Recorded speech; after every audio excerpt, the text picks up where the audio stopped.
எனக்கு வயித்து புண்ணு, வாய் புண்ணு இதெல்லாம் சரியாகவே மாட்டேங்குதுப்பா. சரியாகிற மாரி இருக்கு. ஆனா திரும்ப திரும்ப வந்துகிட்டே இருக்கு. அப்படிங்கிறவங்க வீக்லி 2 டைம்ஸ் ஆவது இந்த மாரி செஞ்சு சாப்பிடுங்க. அகர் அகர வச்சு ஒரு இது பண்ணலாம். நல்லா 1/2 லிட்டர் தண்ணீல அகர் அகர் ஒரு பாக்கெட் நல்லா இந்த மாரி பிச்சு போட்டுட்டு, 1 கப் அளவு சர்க்கரை சேர்த்து நல்லா சர்க்கரை கரையிற வரைக்கும் நல்லா இது மாரி கொதிக்க வச்சு நல்லா எடுத்துக்கலாம்.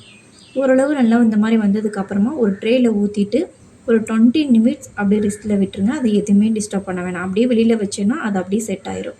தேங்காய் பால் 1/2 மூடி எடுத்து தேங்காய் பால் எடுத்துக்கிங்க. தேங்காய் பால் திக்கா தான் இருக்கணுமா அப்படிங்கிறது கிடையாது. தண்ணியாட்டம் இருந்தாலும் ஓகே தான். தேங்காய் பால்ல கொஞ்சமா சர்க்கரை சேர்த்துக்கிங்க.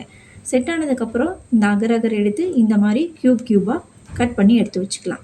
கட் பண்ணத அப்படியே தேங்காய் பால்ல ஆட் பண்ணிக்கிங்க. ஊற வச்ச சப்ஜா சீட்ஸ் அதையும் இதில சேர்த்துக்கலாம். 2யும் மிக்ஸ் பண்ணிட்டு, இப்ப சாப்பிட்டு பாருங்களேன்.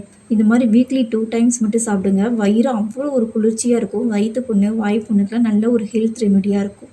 கண்டிப்பா ட்ரை பண்ணி பாருங்க.